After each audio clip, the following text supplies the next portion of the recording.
रूपा अपने पति नामदेव और बेटी संध्या के साथ अजमेर में रहती थी।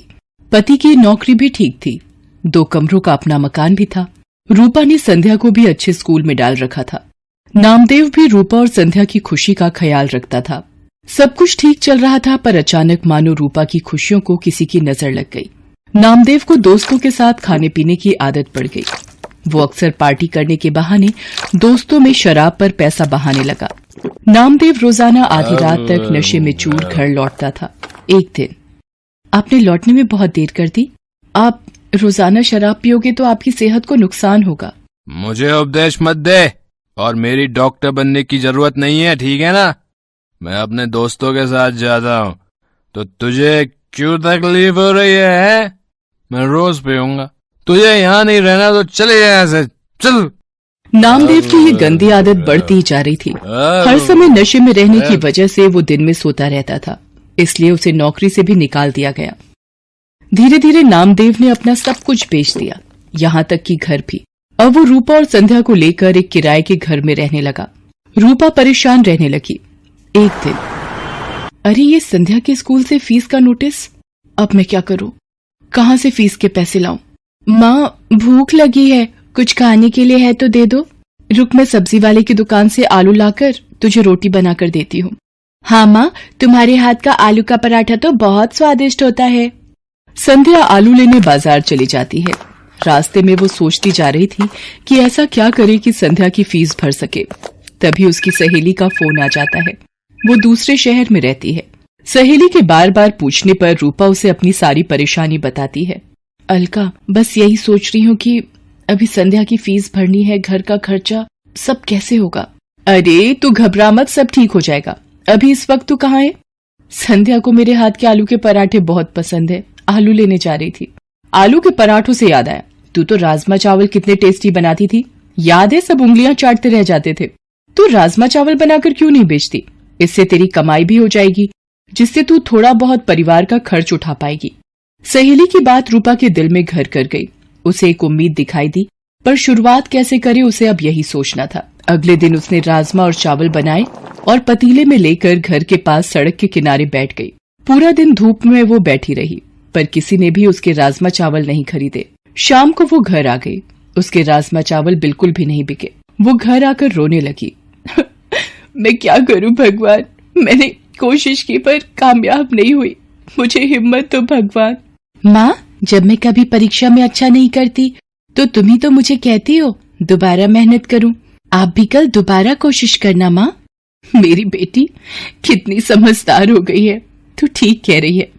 मैं एक बार और कल कोशिश करूंगी। रूपा अगले दिन दोबारा राजमा चावल बनाती है। पूरा दिन एक भी ग्राहक नहीं आता। रूपा निराश हो जाती है।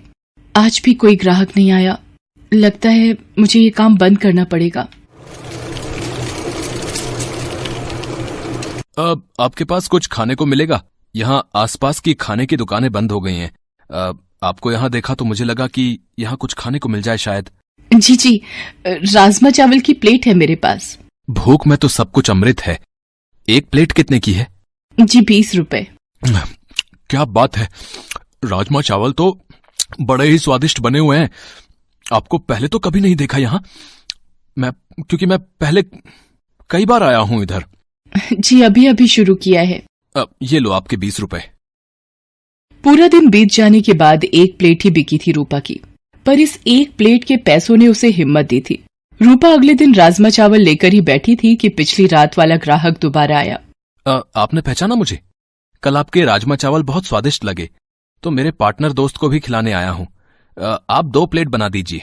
अभी बना देती हूँ साहब। धीरे धीरे 1 से 2 व्यक्ति देखते देखते अब रूपा के पास ग्राहक आने शुरू हो गए थे। रूपा कमाए हुए पैसों से संध्या के स्कूल की फीस भरना चाहती थी, पर एक दिन, ये ट्रंक में क्या छुपा रही है? दिखा जरा, दिखा मुझे। ये रुपए मैंने संध्या की स्कूल की फीस के लिए जोड़ कर रखे हैं, ये मत ले जाओ। देख, मेरे दोस्त मेरा इंतजार कर रहे हैं। ये रुपए दे मुझे, दे, इधर दे। नामदेव रुपए छीन कर ले जाता है। रूपा रोने लगती है। वो सोचती है, ऐसे तो ये सारे कमाए हुए पैसे शराब में उड़ा देंगे, मुझे कुछ रुपए संध्या के भविष्य के लिए भी जोड़ने होंगे। धीरे धीरे रूपा का काम चल जाता है। वो एक ठेला किराए पर ले लेती है और अब वो ठेले पर राजमा चावल बनाकर बेचने लगी। समय बीतता गया। रूपा की जिंदगी 15 साल आगे चली गई। संध्या भी पैसों की कमी के कारण 10वीं तक ही पढ़ाई कर पाई। वो भी अब माँ के काम में हाथ बटाती थी। रूपा मेहनत करते करते थक गई थी, पर उसकी एक जिम्मेदारी अभी बाकी थी। वो थी संध्या की शादी। एक दिन रूपा की वही सहेली जिसने फोन पर बात की थी, रूपा से मिलने आती है। आज तुझे इतने सालों बाद देखकर मेरे आंसू नहीं रुक रहे। मेरी प्यारी सहेली रूपा, ये तूने अपना क्या हाल बना लिया है। गरीबी के थपेड़े तेरे चेहरे पर आई झुर्रियों में बयान हो रहे हैं। अरे तू बैठ अलका, संध्या से मिल। ये मेरी बेटी संध्या है। संध्या, ये मेरी मेरठ वाली सहेली अलका। अलका मौसी, माँ आपको बहुत याद करती हैं। रूपा, मैं इसलिए तेरे पास आई थी कि एक अच्छे घर का रिश्ता है। संध्या भी वहाँ खुश रहेगी। अलका, अगर मेरी ये जिम्मेदारी पूरी हो जाए तो मेरे लिए बहुत खुशी की बात है। ठीक है, फिर मैं बात कर लेती हूँ लड़के वालों से। रूपा को तसल्ली हो जाती है कि संध्या की शादी हो जाएगी। एक गरीब बेटी की शादी करना गरीब की सबसे बड़ी चिंता होती है। रूपा की सहेली अलका रिश्ता पक्का कर देती है। रूपा को ये था कि संध्या की शादी के लिए पैसे जोड़ने हैं, इसलिए वो सुबह जल्दी जल्दी उठकर ज्यादा खाना बनाने लगी। सुबह से लेकर रात तक ठेले पर खड़े रहना। एक दिन रूपा को चक्कर आता है और वो गिर पड़ती है। संध्या चिल्लाती है, माँ आंखें खोलो माँ, मैं अभी डॉक्टर को बुला कर लाती हूँ। I am sorry, she is no more. Body से ज्यादा काम लिया है इन्होंने।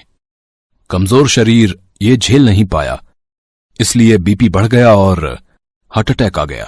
संध्या की तो मानो जिंदगी ही रुक गई। उसकी माँ चली गई। वो बिलक बिलक कर रोने लगी। तभी नामदेव आ जाता है। वो भी मरी हुई रूपा के आगे रोने लगता है। संध्या उसे कहती है, बापू, मेरी माँ के शरीर को हाथ मत लगाओ। आज आपकी वजह से मेरी माँ इस दुनिया से चली गई।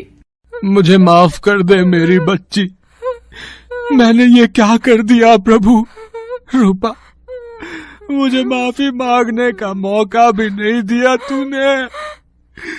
मेरे पापों के कारण तू चली गई। संध्या माँ की याद में दिन भर उदास बैठी रहती थी। नामदेव भी अब संध्या की चिंता में परेशान रहता था। वो कोई काम ढूंढने भी क्या जाता। सब उसकी पुरानी बुरी आदतों को जानते थे, इसलिए काम नहीं देते थे। एक दिन अलका रूपा से मिलने आती है और उसके मरने की खबर सुनकर वो भी बहुत दुखी होती है। वो नामदेव को संध्या के रिश्ते की बात बताती है। देखिए नामदेव जी, अब मेरी सहेली रूपा तो नहीं रही, पर संध्या की शादी की जिम्मेदारी अब आपको निभानी है। लड़के वाले जल्दी ही शादी करना चाहते हैं, आप सोचकर जवाब दे देना। अलका के जाने के बाद नामदेव सोच में पड़ जाता है कि उसके पास तो एक पाई तक नहीं जो वो संध्या की शादी कर सके। वो रूपा को याद करके रोने लगता है। तभी एक आदमी आता है। जी नमस्ते, मेरा नाम मोहन है। रूपा जी के बारे में पता चला, सुनकर बहुत दुख हुआ। आपको कुछ काम था रूपा से?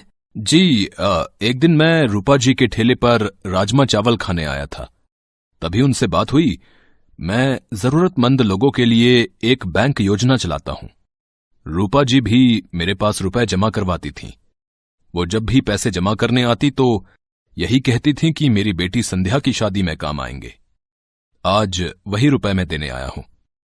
पिछले दिनों उन्होंने मुझे फोन किया था कि बेटी की शादी के लिए जरूरत है तो मैं उन्हें दे दूं। ये लीजिए, ब्याज मिलाकर 3.5 लाख रुपए उनके बैंक में जुड़े हुए हैं। आज उन्हें देने आया था। रूपा, तुम अपनी जिम्मेदारी निभाना नहीं भूली। जाते जाते भी अपनी बेटी की शादी की जिम्मेदारी निभा गई। संध्या बेटी, देखो, तुम्हारी माँ की तरफ से शादी का तोहफा ये अंकल जी लाए हैं। संध्या भी ये सब देखकर रोने लगती है। उन रुपयों को नामदेव संध्या की शादी में लगा देता है और संध्या को ढेर सारा आशीर्वाद देकर विदा कर देता है। Best buddies. Hello friends, thanks for watching this video. अगर आपको ये वीडियो पसंद आया है तो प्लीज लाइक, सब्सक्राइब, कमेंट्स करें इस वीडियो पर, और हाँ, शेयर करना भी ना भूलें। और भी मजेदार वीडियो देखने के लिए नीचे दिए गए बेल आइकॉन को दबाएं। देखते रहिए बेस्ट बडीज।